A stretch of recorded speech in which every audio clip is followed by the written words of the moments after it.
আপনি যদি প্রশ্ন করেন আল্লাহ কেন রমজান মাসে আপনি কোরআন নাযিল করলেন আর কোরআন নাযিলই বা কেন করলেন, আল্লাহ বলেন আমি এই জন্য কোরআন নাযিল করেছি দুনিয়ার সমস্ত মানুষের হেদায়েতের জন্য।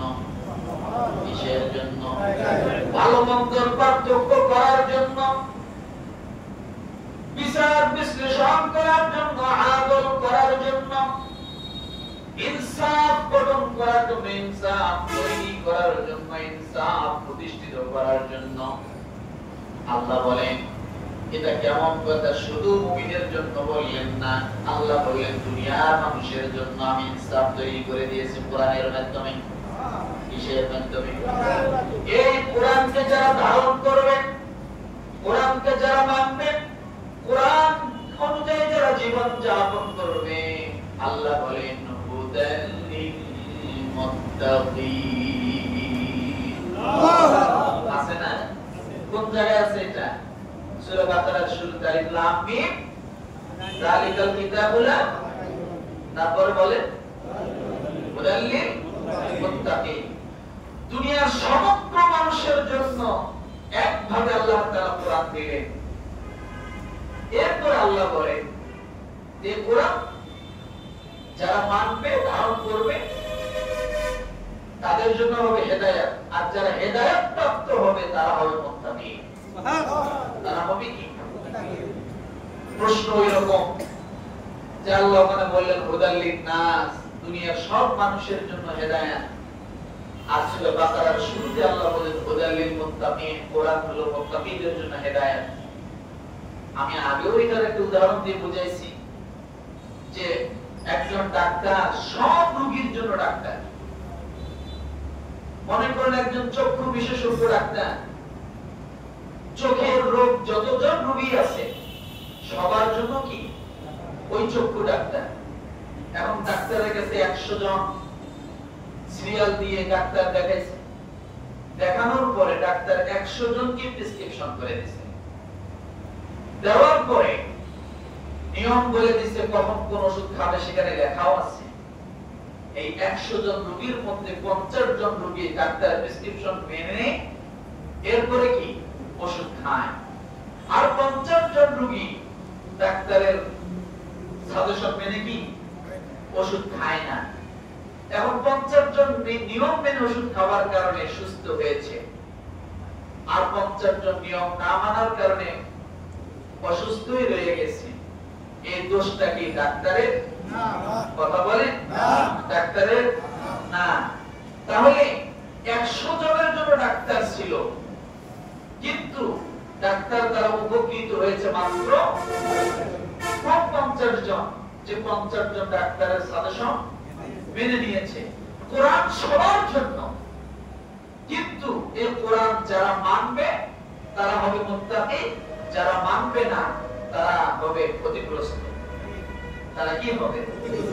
ক্ষতিগ্রস্ত। আবার বাইরা রব্বুল আলামিন ডাক দিয়ে বলেন এই কোরআন শুধুমাত্র মুমিনের জন্য রহমত নয়। আল্লাহ তাআলা সূরা ইউনূসের 58 নম্বর আয়াতে বলেন কুল বিফাদলিল্লাহি ওয়া বিরাহমাতিহি ফাবিযালিকা ফালইফরাহু হুয়া খায়রুম মিম্মা ইয়াজমাউন। নবী আপনি বলুন সব আল্লাহর অনুগ্রহ। কোরআন কি? কার অনুগ্রহ?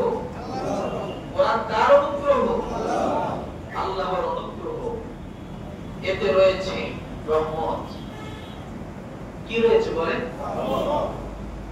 আল্লাহর রহমতে বান্দার প্রতি অনুগ্রহ করেছে। কিসের মাধ্যমে? কোরআনের মাধ্যমে। এরপর আল্লাহ বলেন সুতরাং এই কোরআন তোমরা পেয়ে এটাতে তোমরা সন্তুষ্ট হও, খুশি হও। সুবহানাল্লাহ। কোরআন পাইলে কি করতে বলেছে? খুশি হইতে বলেছে, কোরআনকে ভালোবাসতে বলেছে, কোরআনকে মহব্বত করতে বলেছে। আর এই কোরআন দ্বারা যদি তোমরা জীবন যাপন করো, কোরআনের আইন যদি তোমরা মেনে নাও, তাহলে তোমাদের জীবন হবে সুন্দরতম জীবন, শ্রেষ্ঠতম জীবন, উন্নত মানের জীবন। এরপর আল্লাহ বলেন ওয়া খায়রুম মিম্মা ইয়াজমাউন, তারা যা কিছু পুঞ্জীবিত করে তার থেকে এটা সবচেয়ে শ্রেষ্ঠ।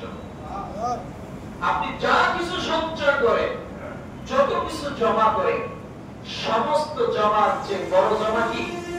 কোরআন। কি বলেন তো? কোরআন। এখন কথা হলো, এই দুনিয়ার জমিনে যত ধর্মগ্রন্থ আছে, ভালো করে বলছেন, যত ধর্মগ্রন্থ আছে আর যত ধর্ম দাবিদার মানুষ আছে, একমাত্র কোরআন তার ধর্মের অনুসারীকে কোরআনের মাধ্যমে পরিচয় করিয়ে দেয়। সুবহানাল্লাহ বলে। আপনি যে মুসলমান, দলিল কি? আমি যে মুসলমান, দলিল কি? আপনি কালেমা পড়লে যে আপনি মুসলিম হন, এই মুসলিম শব্দের দলিল কি? আপনি মুসলিম। হিন্দুদের কথা তার বেদে নাই, হিন্দুদের বইগুলোতে হিন্দু ধর্ম, হিন্দু শব্দটা নাই। খ্রিস্টানদের বইয়ের মধ্যে খ্রিস্টান শব্দটা নাই। ইহুদি ধর্মগ্রন্থগুলোতে ইহুদি শব্দটা নাই। কিন্তু মুসলিম ধর্মগ্রন্থে আল্লাহ তাআলা মুসলিম শব্দ আল্লাহ তাআলা ঢুকাই দিয়েছেন।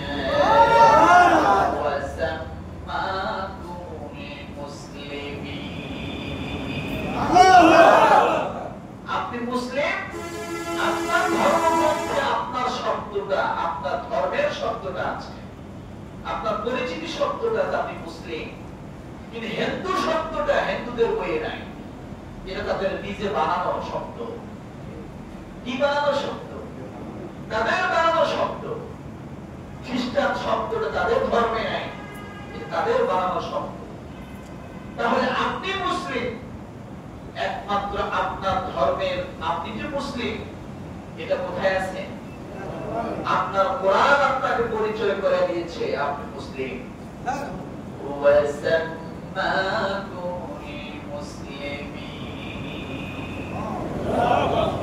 আপনি মুসলিম, এই শব্দটা আপনার ধর্মগ্রন্থে আছে, কিন্তু ওনারা হিন্দু, এই হিন্দু শব্দটা আপনাদের ধর্মতে নাই।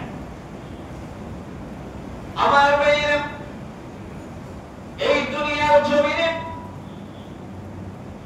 আল্লাহ তাআলা যত নবী রাসূল দুনিয়াতে পাঠিয়েছেন, ভালো করে বোঝেন, সমস্ত নবী রাসূলকে আমার আল্লাহ তাআলা তিনটা জিনিস দান করেছেন। কয়টা? জোরে বলে, আরো জোরে বলে। তিনটা জিনিস দান করেছে। এক নম্বরে হলো রাসূলদের পরিচয়ের জন্য আল্লাহ তিনটা জিনিস দিয়েছেন। প্রত্যেকটা নবীকে, প্রত্যেকটা রাসূলদেরকে আমার আল্লাহ তাআলা তিনটা জিনিসের মাধ্যমে রাসূল এবং নবী প্রমাণিত করেছেন। সুবহানাল্লাহ।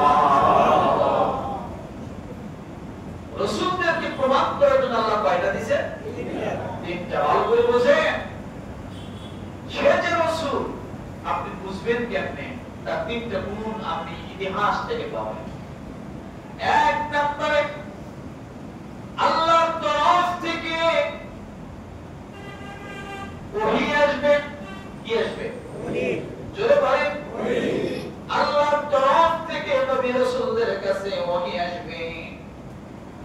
দুই নম্বরে নবী এবং রাসূলদের পরিচয় হলো এই পৃথিবীর জমিনে যত মানুষ আছে, সমস্ত মানুষের মধ্যে থেকে যাদের সবচাইতে হুসনুল খালক, যাদের চরিত্র সবচাইতে সুন্দর, আল্লাহ তাআলা তাদেরকে নবী রাসূল বানিয়েছেন।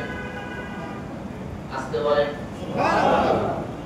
তাহলে নবীদের মুজিজার ভিতরে এক নম্বরে নবী রাসূলদের পরিচয়ের ভিতরে আল্লাহর তরফ থেকে ওহী একটা। দ্বিতীয় নম্বরে তাদের উত্তম চরিত্র। কি বলেন? উত্তম চরিত্র। তৃতীয় নম্বরে আল্লাহ তাআলা প্রতিটা নবী রাসূলদেরকে মুজিজা দান করেছিলেন। কি দান করছেন? মুজিজা। ওহী বুঝলাম যে আল্লাহর তরফ থেকে বার্তা চলে আসে নবী রাসূলদের কাছে। আর একটা কি বুঝলাম? উত্তম চরিত্র, এটা তো জানি। তৃতীয়টা কি? মুজিজা। এই মুজিজা কাকে বলে? মুজিজা হলো ওই জিনিস, ভালো করে বোঝেন, সংক্ষেপে বোঝাচ্ছি। মুজিজা হলো ওই জিনিস যে মুজিজা তাকে বলা হয় প্রেক্ষাপটকালে, যুগের প্রেক্ষাপটকালে, সময় এবং সিচুয়েশনে ওই সময় যে জিনিসের সবচেয়ে বেশি প্রভাব বিস্তার লাভ করে, কালের আবর্তনে, যুগের পরিবর্তনে যে জিনিসের সবচেয়ে বেশি প্রভাব কি করে? বিস্তার লাভ করে, সেই প্রভাবিত বিস্তার লাভ করা জিনিসটাকে ধুলের সাথে মিশিয়ে দেয় যে জিনিস, সেটার নাম হলো নবী রাসূলদের মুজিজা। সুবহানাল্লাহ। যত শক্তির ভর প্রভাবিত জিনিস হোক না কেন, সেইটাকে পরাজিত করার জন্য নবী রাসূলদেরকে আল্লাহ যে জিনিসটা দিয়েছেন সেটার নাম মুজিজা। যেমন মুসা আলাইহিস সালামের সময় ফিরআউনের যুগে জাদুবিদ্যার প্রভাব বেশি ছিল। বেশি ছিল, কথা বলে, জাদুবিদ্যার প্রভাব বেশি ছিল। আর মুসা আলাইহিস সালামকে ধ্বংস করার জন্য যখন সব জাদুকররা সাপ ছেড়ে দিল ফিরআউনের অর্ডারে, মুসা আলাইহিস সালাম দিক বেদিক হয়ে গেলেন। আল্লাহ তাআলা সঙ্গে সঙ্গে ডাক দিয়ে বলেন, মুসা,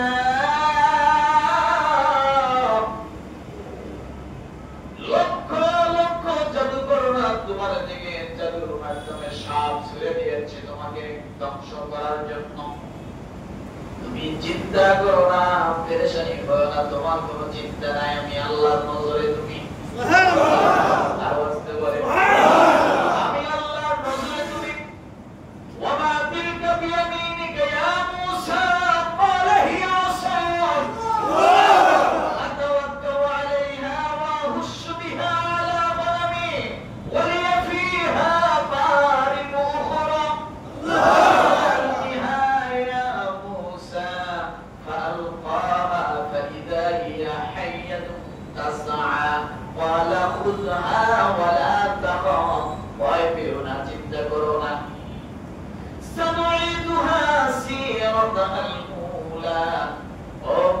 তোমার কোনো চিন্তা নাই, ভয় করো না, চিন্তা করো না, পেরেশানি হলো না। লক্ষ লক্ষ জাদুকরের জাদুর সাপগুলো তোমার দিকে ছেড়ে দিয়েছে। আমি আল্লাহ তাআলা তোমার হাতে যে একটা শুকনা লাঠি দিয়েছি, ওই লাঠিটা তুমি আমি আল্লাহর নামে ছেড়ে দিয়ে দাও। এটা হলো মুসা আলাইহিস সালামের মুজিজা। তার কাছে মুজিজা কি ছিল? লাঠি। জোরে লাঠি। লাঠি ঘুমাচ্ছে অনেকে, লাঠি লাঠি যখন ছেড়ে দিল, সাপ এত বড় হলো, জাদুকরদের সব সাপ সুড়ঙ্গের ভিতরে যেমন পানি প্রবেশ করে, নদীর সব দিকের পানি একদিকে ঢুকে যাওয়া, জাদুকরদের সব সাপ একবারে এই সাপের ভিতর দিয়ে ঢুকে হজম হয়ে যাচ্ছে। জাদুকররা আশ্চর্য হয়ে গেল, আমরা এমন জাদু ছেড়েছি, এর উপর আর কোন জাদু হতে পারে না। ওই সময় আসমানের নিচে জমিনের উপর এত বড় জাদুর প্রভাব ছিল না। জাদুকররা আশ্চর্য হয়ে গেল, সব জাদু খেয়ে ফেলল। তারা বুঝতে পারলো মুসার হাতের লাঠিটা সাধারণ লাঠি না, এটা আল্লাহ প্রদত্ত দেওয়া লাঠি, তার নাম হলো নবী। এটাই হলো নবী, যার কাছে আল্লাহ এই লাঠি দিয়েছে। সঙ্গে সঙ্গে সব জাদুকররা বলে নিল, লা ইলাহা ইল্লাল্লাহ।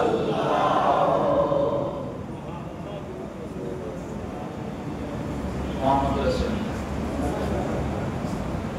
আমি বলতে গেছি করতেছে মুসা আর আপনারা গেলেন মুহাম্মদুর রাসূল। যাক, বুঝতে পারেননি লা ইলাহা ইল্লাল্লাহ, আল্লাহর উপর তারা কি করলো? ঈমান এনে ফেলল। আমার ভাইরা, আল্লাহ তাআলা নবীদেরকে এভাবে তিনটা জিনিস দান করেছেন। কয়টা? তিনটা। জোরে বলে তিনটা। এক নাম্বার ওহী, ওহী যা আল্লাহর তরফ থেকে সরাসরি রাসূল এবং নবীদের মাঝে আসে মানুষের বার্তার জন্য, উপদেশের জন্য। দ্বিতীয়টা কি বলে? উত্তম চরিত্র। দ্বিতীয়টা কি বলে? মুজিজা। আমাদের রাসূলের জন্য, আমাদের নবীর জন্য আল্লাহ তাআলা সর্বশ্রেষ্ঠ মুজিজা দান করেছেন আল কোরআন। আল কোরআন। আপনি গণিতের দিকে তাকাবেন, সব দিক দিয়ে গণিত মিলে যাবে, এটার নাম হলো কোরআন। এই কোরআন এত বড় মুজিজা, রব্বুল আলামিন তাকে বলেন এই কোরআনের মাধ্যমে মানুষকে যদি দাওয়াত দেওয়া হয়, আমি আল্লাহ তাআলা প্রতিটা হরফের বিনিময়ে মানুষের হৃদয়কে আমি আল্লাহ নরম করে দেই। কি করে দেই? কোরআনের প্রত্যেকটা হরফ আপনার জন্য অ্যাটম বোমার মতো। যদি আপনার হৃদয় সেটা ধারণ করার ক্ষমতা রাখবে, আর আপনি যদি ঘাড় ঘুরে ফেলেন তাহলে কোনো কাজে আসবে না। সব সময় জিনিসগুলোকে চিন্তা করতে হবে। আমাদের রাসূলের জন্য যত মুজিজা আছে, শ্রেষ্ঠতম মুজিজা হলো কোরআন। শ্রেষ্ঠতম মুজিজা কি? আমাদের রাসূলের জন্য শ্রেষ্ঠতম মুজিজা কোরআন। এটা বুঝতে হবে। আমার ভাইরা, এই কোরআনকে আমার আল্লাহ তাআলা রাসূলের মাধ্যমে হেফাজত করেছেন। রব্বুল আলামিন ডাক দিয়ে বলেন, ইন্না নাহনু নাযালনা যিকরা ওয়া ইন্না লাহু লাহাফিজুন।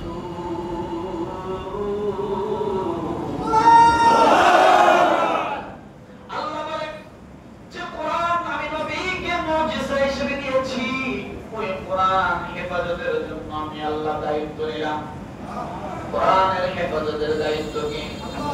দুনিয়ার সমস্ত মানুষ যদি কোরআনকে নিভিয়ে দিতে চায়, এই কোরআনকে কেউ নিভিয়ে দিতে পারবে না। ইউরিদুনা লিইউতফিউ নূরাল্লাহি বিআফওয়াহিহিম ওয়াল্লাহু মুতিম্মু নূরিহি ওয়ালাউ কারিহাল কাফিরুন। যুগে যুগে এই কোরআনকে দমিয়ে ফেলার জন্য হাজারো চেষ্টা করা হয়েছে, পারছে না। বরং যারা যখন কোরআনের বিপক্ষে চলে গেছে, কোরআনকে অবমাননা করেছে, তারাই ধ্বংসের দিকে চলে গেছে।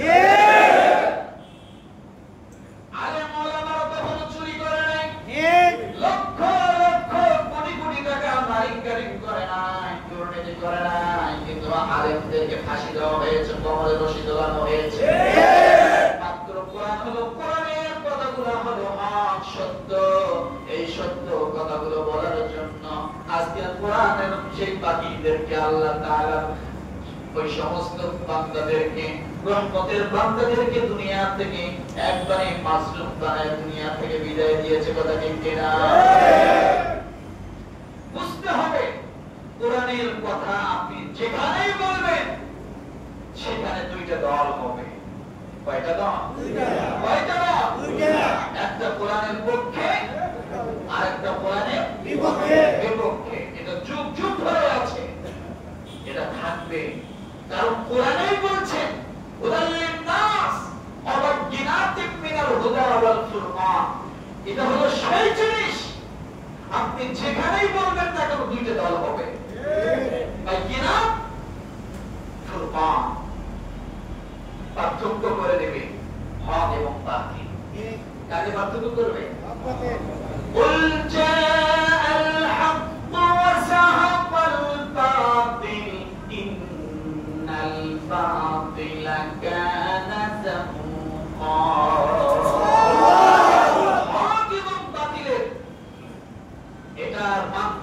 পার্থক্য আপনি কোন পাল্লা দিয়ে করবেন? কোরআন দিয়ে। কথা বলেন। কোরআন ছাড়া পৃথিবীর জমিনে আর কিছু নাই। হক এবং বাতিলের মানদণ্ডকে আলাদা করে দেওয়া, যার কারণে কোরআনের প্রতি বারবার আঘাত। কি?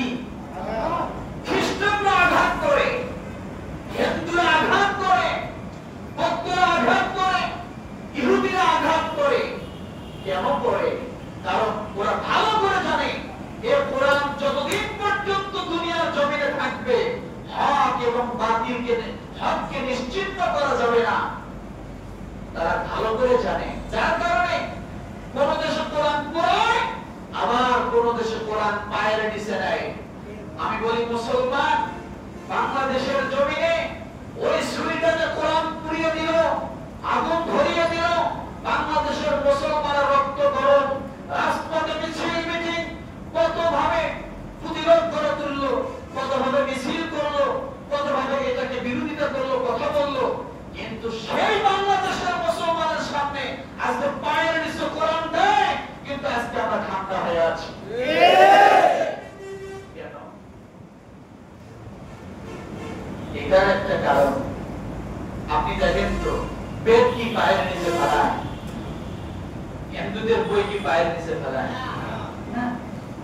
এটা নিয়ে মাথা ব্যথা নেই, বাইবেল নিয়ে মাথা ব্যথা নেই, ইনজিল যে বর্তমান আছে এগুলো নিয়ে মাথা ব্যথা নেই। কেন নাই জানেন? এগুলো সব তাদের মতো করে তৈরি করছে। এখন হক যেটা ছিল সেটাকে শেষ করে দিয়েছে। আর আল্লাহ জানে যে বাইবেল বিকৃত করবে, ইনজিল বিকৃত করবে, যার কারণে আল্লাহ তাআলা ইনজিলে যা আছে কোরআনে ঢুকায় দিয়েছে, বাইবেলে যা আছে কোরআনে ঢুকায় দিয়েছে। কি বলছে? ইন্না নাহনু নাযালনা যিকরা ওয়া ইন্না লাহু লাহাফিজুন। এই কোরআনের দায়িত্ব আমি নিলাম। দুনিয়ার কোন মানুষ এর পরিবর্তন করতে পারবে না, পরিবর্তন করতে পারবে না। এটা হেফাজতের দায়িত্ব আল্লাহ দিয়েছে। সবগুলোকে এটার ভিতরে ঢুকায় দিয়া আল্লাহ বললেন এটার চাবি আমার হাতে, এটার চাবি আমার হাতে। অনেক আগে লন্ডনে এক ছেলে থাকে, ভারতের এক ছেলে লন্ডনে থাকে। লন্ডনের এক লোক অনেক টাকার মালিক, এত টাকা, টাকা রাখার জায়গা নেই।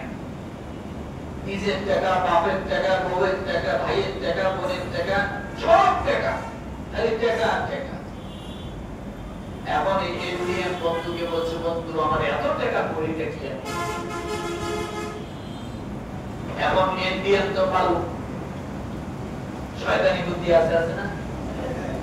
বলছে, বন্ধু তুমি এত টাকা করবা কি? এক কাজ করো, তোমাকে একটা বুদ্ধি দিই। বলে কি? তুমি কোরআন শরীফ, মুসলমানের একটা ধর্মগ্রন্থ কোরআন, এই ধর্মগ্রন্থ কোরআন তুমি কেন আর নদীতে, সাগরে ফেলায় দাও। তুমি এই মিশন তৈরি করো যে কাগজের ছাপা কোন কোরআন যেন পৃথিবীতে না থাকে, সব ফেলায় দাও।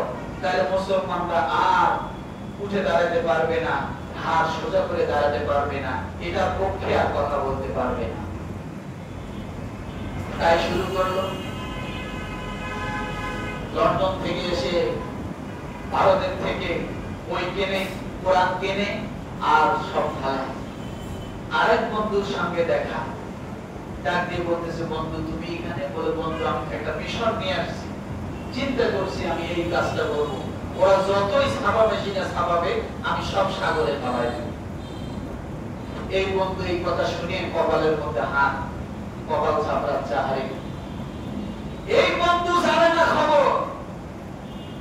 বলছে, বন্ধু তুমি কোরআন শরীফ সব ছাপা কোরআন শরীফ কিনবা আর সাগরে ফেলাবা, এতে মুসলমানের কি ক্ষতি হবে? মুসলমানরা কোরআন শরীফ খুঁজেও পাবে না। কি পাবে না? কোরআন শরীফ খুঁজেও পাবে না। বন্ধু এবার মনের আক্ষেপে ডাক দিয়ে বলছে, বন্ধু আসো আমার সাথে। যাইতে যাইতে একটা গ্রামের ভিতরে, একবারে মাটি কাদা রাস্তা, এই গ্রামের ভিতরে নিয়ে এক পাশ ঝাড়ের নিচে ঝুপড়ি একটা ঘর, নিচের দিক থেকে উপরে তাকাইলে ঘরের ভিতর থেকে আসমান দেখা যায়, 7 তারি টিন, গাছের পাতা দিয়ে ছাউনি, বিভিন্ন ভাবে ঘরটাকে নিরাপদ করে বিভিন্ন কাঠখড়ির বেড়া, এদিক দিয়ে ওদিক লন্ডন শহর সব দেখা যায়। এমন একটা ঘরের মধ্যে নিয়ে গেছে। ওই লন্ডনের বন্ধু ডাক দিয়ে বলতেছে, বন্ধু তুমি নেও কোথায় আমাকে? বলতেছে, বন্ধু আসো না। কোথায় নেই দেখো। নিয়ে গেছে সেই ঘরের মধ্যে। ঘরে যায় দেখে ছোট ছোট বাচ্চারা, 10 বছর 12 বছরের বাচ্চারা কোরআন শরীফ রেহালের মধ্যে নিয়ে দুই পাশে লাইন দিয়া বসে বসে ঝুলতেছে আর পড়তেছে, ঝুলতেছে আর পড়তেছে। লন্ডনের এই লোক থেকে বলতেছে, এটা কোথায় নিয়ে আসলাম আমাকে? বাচ্চাদের এখানে আসি কি করবো? বলে, বন্ধু এখানেই তো খেলা, এখানেই তো খেলা। বলে কি বন্ধু তুমি কোরআন শরীফ 3 বার ফালাইবা? বলে হ্যাঁ। তাতে কি হবে? মুসলমানরা কোরআন শরীফ খুঁজে পাবে না। তাহলে বন্ধু এখানে বসো। ওই ভারতের আরেক বন্ধু যেটা নিয়ে আসছে তাকে সে বলতেছে, হুজুর আপনি একটা ছেলেকে ডাক দেন তো, ডাক দিয়ে আমার এই বন্ধুটাকে একটু কোরআন তেলাওয়াত শোনাইতে বলেন তো। হুজুর ডাক দিছে একটা ছোট্ট একটা বাচ্চাকে, বাবা আসো একটু কোরআন তেলাওয়াত শোনো তো, বিদেশি বন্ধু আসছে কোরআন তেলাওয়াত শোনার জন্য। ছেলেটা এইভাবে দাঁড়ায়া হাত বুকের মধ্যে দিয়ে বলতেছে, কোথা থেকে পড়বো? বলছে তুমি শুরু থেকেই পড়ো। ছেলেটা সূরা ফাতিহা শুরু করছে, দাঁড়ায়া পড়া শুরু করছে। সূরা ফাতিহা শেষ, সূরা বাকারা শেষ, পড়তে আছে, এর টেপলে ওটা থামে না। সুবহানাল্লাহ। আমি লন্ডনে জেনে আসছে কোরআন শরীফ খেলে দেওয়ার জন্য, ওটা শুনে ওটাও মাত্র ঝুলানো শুরু করছে। কি ঝুলানো শুরু করছে? এবার বাচ্চাটাকে ডাক দিয়ে বলছে, বাচ্চা তুমি একটু দাঁড়াও। ওই ভারতের বন্ধুরা বলছে যে তুমি যে কোরআন শরীফ কিনে কিনে ফালাইতেছো, আচ্ছা বাবা তুমি বলো তো, তুমি কি আরো বলতে পারো? বলেন কি, খালি শুরু করতে দেরি, কত শুনবেন? সবে মাত্র সূরা বাকারা শেষ করছি, আরো 113টা বাকি আছে। এবার ওই ভারতের বন্ধুরা লন্ডনের বন্ধুকে ডাক দিয়ে বলে, বন্ধুরে তুমি তাম পৃথিবীর সব প্রকাশনের কোরআন গুলো তুমি সাগরে ফালাই দিতে পারো, কিন্তু এই লাড়াটাকে ফালাবা কোথায়? একে তুমি ফালাবা কোথায়? একে তো তুমি ফালাইতে পারতেছো না। এরকম হাজারো লক্ষ লক্ষ কোটি কোটি আল্লাহর কালাম কোরআন পক্ষে ধারণ করে রিজার্ভ হয়ে দুনিয়ার জমিনে পা পা করে বেড়াচ্ছে। পৃথিবীর প্রকাশনের একটা কোরআনও যদি আর না থাকে, এই জ্যান্ত জেন্দা কবর কোরআনগুলোই যথেষ্ট সারা পৃথিবীতে কোরআনের ছায়া দিতে। আর একটা কারণ আল্লাহ বলেছেন, ইন্না নাহনু নাযালনা যিকরা ওয়া ইন্না লাহু লাহাফিজুন। আমি কোরআনকে আমি হেফাজত করব। আল্লাহ তাআলা কোরআন যখন সৃষ্টি করলেন, কোরআনকে জিজ্ঞাসা করতেছেন, কোরআন যখন কি করলেন, তার কালামকে যখন দুনিয়ার জমিনে দিবেন, কোরআনের ওজন কত, যে কোরআনের মর্যাদা কত, সম্মান কত আপনি চিন্তা করেন। ইন্না আরাদনাল আমানাতা আলাস সামাওয়াতি ওয়াল আরদি ওয়াল জিবালি ফাআবাইনা আন ইয়াহমিলনাহা ওয়া আশফাকনা মিনহা ওয়া হামালাহা الإنسان إنه كان ظلوما جهولا।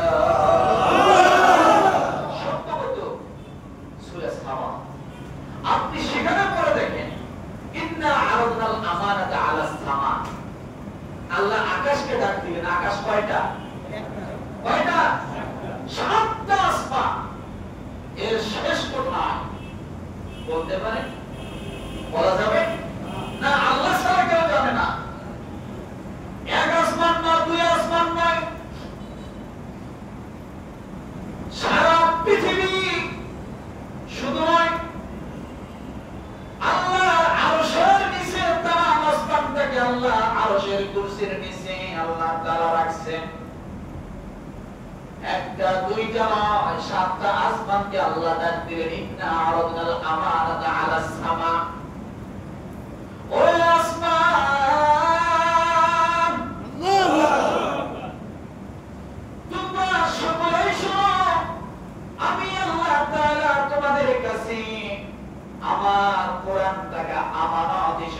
সংরক্ষণ করতে চাই, দিতে চাই, কাকে দিবে? আসমানকে দিবে। কি দিবে? কোরআন। আল্লাহ বলেন ইন্না আরাদাল আমানাতা আলাস সামা। আসমানকে ডাক দিয়ে বলেন আল্লাহ আমার কোরআনটাকে আমি তোমাদের মাধ্যমে রাখতে চাই, তোমাদের কাছে রাখতে চাই, তোমরা কি এটা আমানত নেবা? কোরআন। আসমান ডাক দিয়ে বলে আল্লাহ এই আমানতের যদি সামান্যতম খেয়ানত হয় কি হবে? আল্লাহ ডাক দিয়ে বলে আসমান যদি আমাদের খেয়ানত হয় শাস্তি হবে। সঙ্গে সঙ্গে সালেন্ডার হয়ে ডাক দিয়ে বলে আল্লাহ আমরা আসমান যেমনি আছি এমনি থাকি, আমাদের কোরআন আমানত দিতে পারবো না। কোরআনের এত ওজন, এত সম্মান, এত মর্যাদা এটা আমরা হয়তো ধারণ করে রাখতে পারবো না। অতএব আমরা অবাক স্বীকার করলাম আমরা এটা নিতে পারবো না। ভাই আসমান ছোট না বড়? কত বড়, এটা সীমা শেষ না। আসমান বড় স্বীকার করলো এই কোরআন। আল্লাহ এবার পাহাড়কে ডাক দিলেন। কাকে? পাহাড়কে ডাক দিল জিবাল ফাআবাইনা ইয়াহমিলনাহা ওয়া আশফাকনা মিনহা।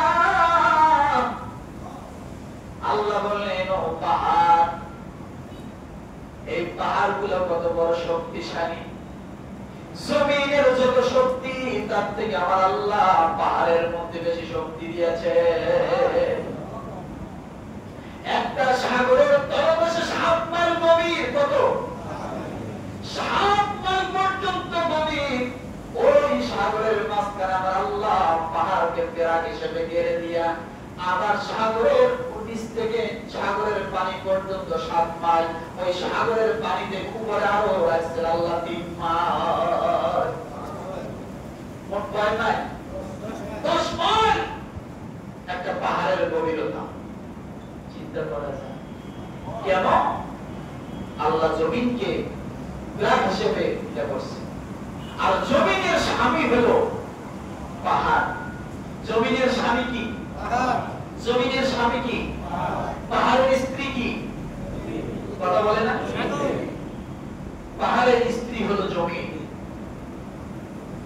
এটা আমার কথা সূরা নাবা বলে দেখেন وَجَعَلْنَا سِرَاجًا وَهَّاجًا وَأَنزَلْنَا مِنَ الْمُعْصِرَاتِ مَاءً ثَجَّاجًا فَأَخْرَجْنَا بِهِ حَدَائِقَ نَبَاتًا। আল্লাহ তাআলা জোড়া জোড়া সৃষ্টি করছেন না সব? কথা বলেন না? জমিনটা হলো স্ত্রীবাচক আর পাহাড় হলো স্বামী। সুবহানাল্লাহ। এটা নিয়ে একদিন আলোচনা করব আমি। নারী এবং পুরুষের সাথে আল্লাহ পাহাড় এবং জমিনের সম্পর্ক তৈরি করছেন। মানুষের সাথে পাহাড় এবং জমিনের সম্পর্ক তৈরি করছেন। কিভাবে করছেন একদিন আলোচনা করব এটা নিয়ে। তাহলে জমিনের স্বামী কে? পাহাড় হলো পুরুষ, জমিন হলো স্ত্রী। সুবহানাল্লাহ। আমার ভাইরা সমস্ত পাহাড়কে আল্লাহ ডাক দিলেন। আল্লাহ বললেন আমি তোমাদের কাছে কোরআনকে রাখতে চাই, তোমরা কোরআনকে ধারণ করো। পাহাড় জিজ্ঞাসা করলো আল্লাহ কোরআন তো ধারণ করবো, যদি ত্রুটি হয়ে যায় কি হবে? বলে শাস্তি হবে। পাহাড় সঙ্গে সঙ্গে সারেন্ডার করলো আল্লাহ না, এত বড় ওজনের জিনিস আমাদেরকে দিও না, এত বড় মর্যাদার জিনিস আমাদেরকে দিও না, এত বড় সম্মানের জিনিস আমরা ধারণ করতে পারবো না। আল্লাহ তাআলা দুনিয়ার মানুষকে ডাকতে বললেন। আল্লাহ তাআলা বলেন জিবালি ফাবাইনা ইয়াহমিলনাহা ওয়া আশফাকনা মিনহা ওয়া হামালাহাল ইনসান।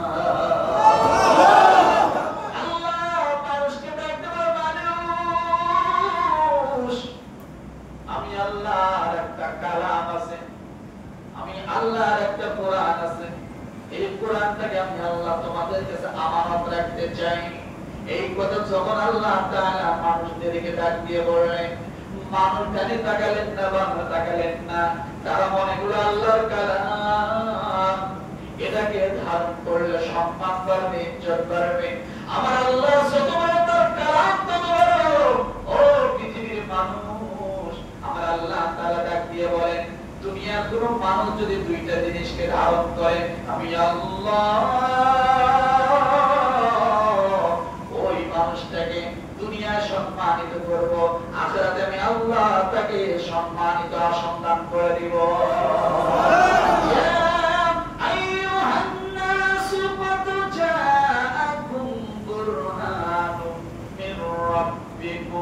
وأنزلنا إليكم نورا مبينا। কিন্তু মুসলমান বৌদ্ধ খ্রিস্টান জাতি ধর্ম বর্ণ নির্বিশেষে কামার কুমার জেলেদারি doctor master contractor driver helper চাষার বাজার সুরার মুসালুরা জানি বকলারি কত বড় আমরা কাঙ্গাল কাঙ্গালিনী সমস্ত মানুষকে আল্লাহ একটা প্যান্ডেলের মধ্যে নিয়ে আসে।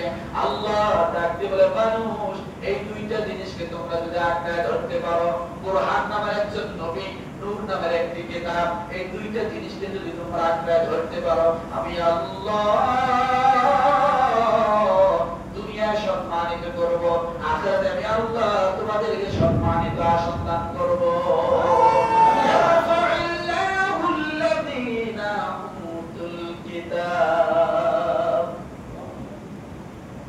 আল্লাহ বলেন, তোমরা যদি দুনিয়ার সম্মান চাও, মর্যাদা চাও, তাহলে তোমরা কোরআনকে ধরো, কোরআনকে মানো, তাহলে আমি আল্লাহ তাআলা তোমাদেরকে কোরআনের মাধ্যমে সম্মানিত করব।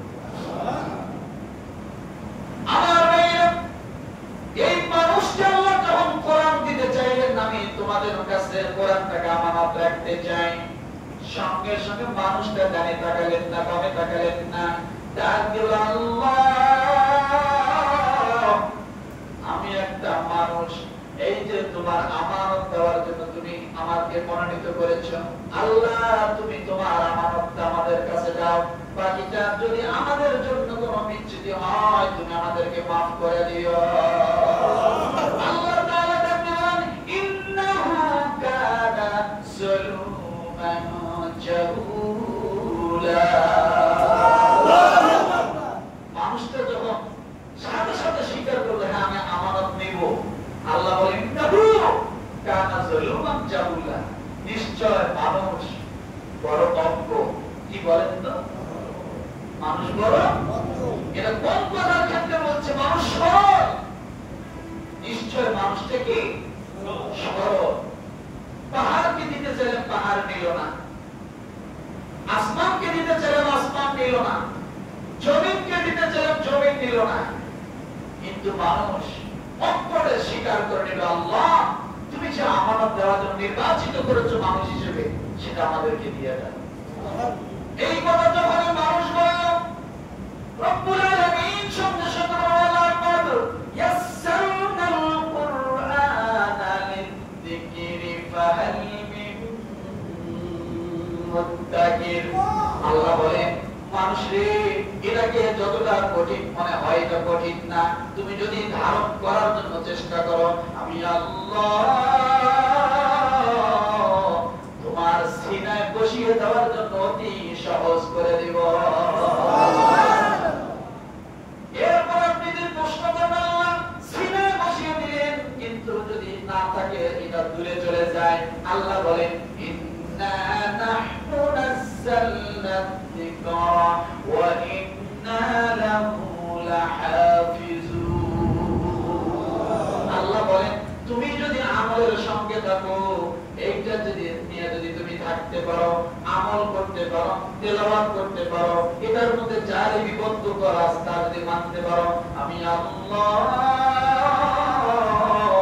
তোমার এই সিনার দায়িত্ব আমি আল্লাহ নিজেই নিয়ে নিলাম।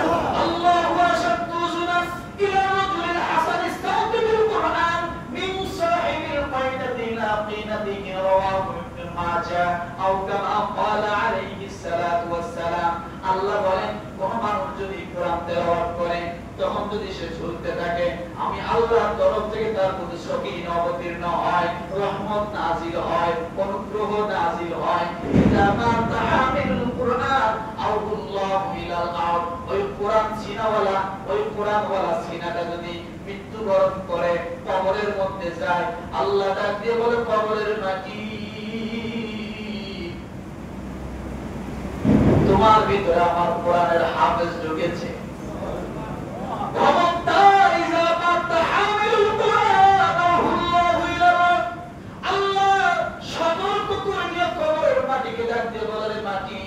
তোমার ভিতরে আমার কোরআনের হাফেজ ঢুকেছে, খবরদার খবরদার কোনো বেয়াদবি করিস না, খবর বেয়াদবি করিস না।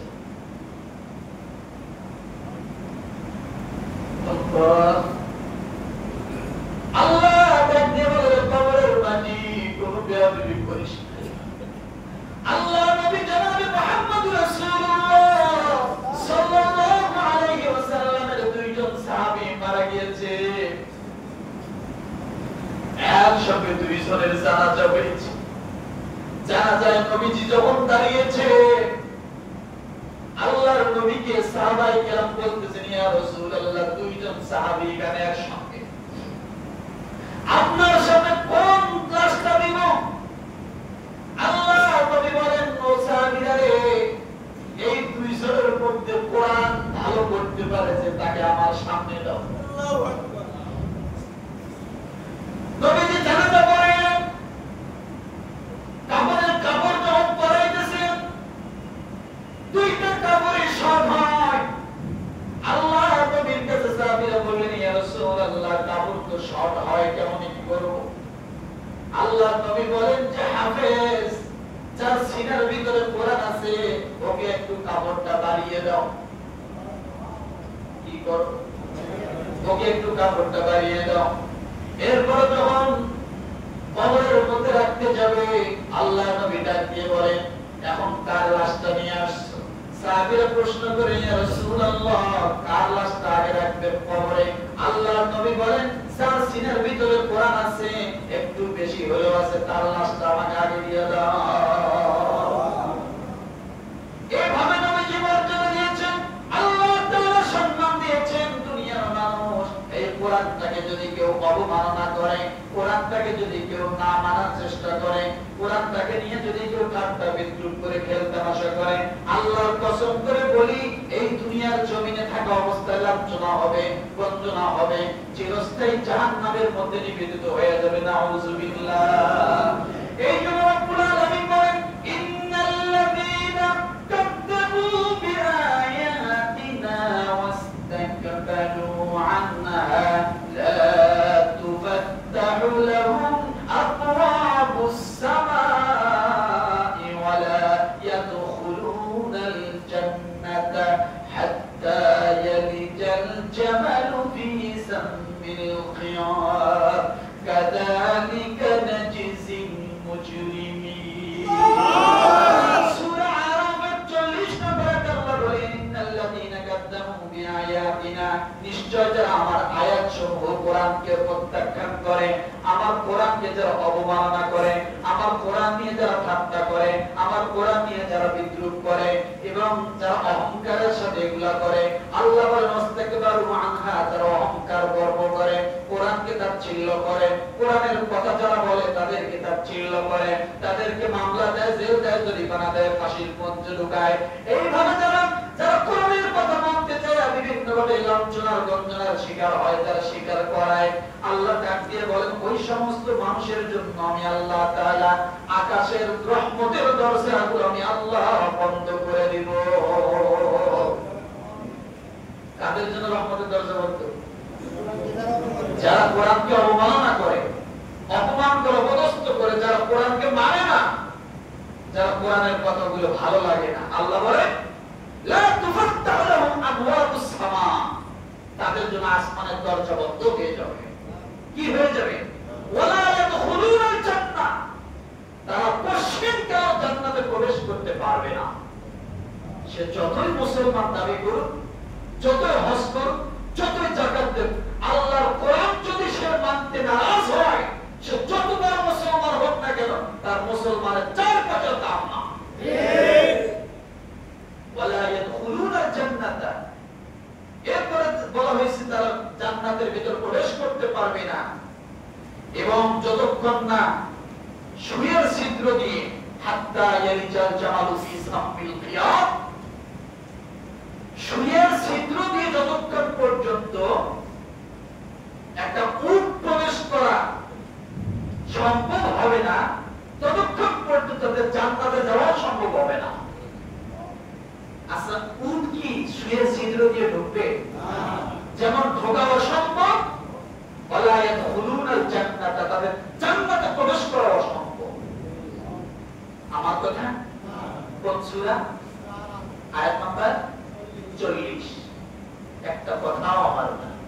আল্লাহ বলেন ওয়াকাযালিকা নাজজিল মুজরিমিন, এভাবে আমি অপরাধীদেরকে বদলা দিয়ে দিই, জালেমদের কিভাবে বদলা দিয়ে দিই। তাহলে আমরা কোরআনকে অবমাননা করব না? কথা বলে না। কোরআন কি আমাকে এসে আল্লাহ চাপাই দিয়েছে? না। কোরআন কি আমাকে আল্লাহ জোরে চাপাই দিয়েছে? না, দেয়নি। কিন্তু আমরা কথায় কথায় কোরআন নিয়ে কথা বলি, হাদিস নিয়ে কথা বলি, আলেম ওলামা নিয়ে সমালোচনা করি। কেমন করি? আপনি কত নাম্বার নামাজি, আপনি তো নিজেকে নিয়ে সমালোচনা করলেন। আপনার দোষের অভাব আছে বলেন? গুনার অভাব আছে? আপনি নিজেকে নিজে নিয়ে যদি সমালোচনা করেন তাহলে তো আপনার দিন শেষ হয় না। কথা ঠিক না? কিন্তু কিছু মানুষ আছে এগুলো নিয়ে সমালোচনা করে। যাই হোক, কোরআনের প্রত্যেকটা আয়াতকে আমরা বিশ্বাস করি, মানতে পারি না, এটা আমাদের দুর্বলতা।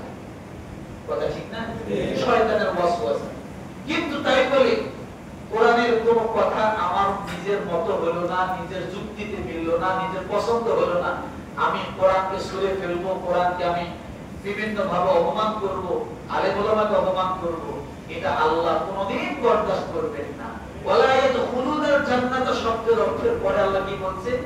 উট যেমন সুইয়ের ছিদ্র দিয়ে প্রবেশ করা সম্ভব নয়, জান্নাতে প্রবেশ করা কত কঠিন কথাটা আপনারা চিন্তা করছেন। সতর্ক হয়ে যাই আমরা। সতর্ক হতে পারবো ইনশাআল্লাহ। মুখে লাগাম লাগাবো এই সমস্ত বিষয়ের কথা বলতে। কিছু কিছু বিষয় বাড়াবাড়ি করতে নাই, কথা বলতে নাই, চুপচাপ থাকা উত্তম।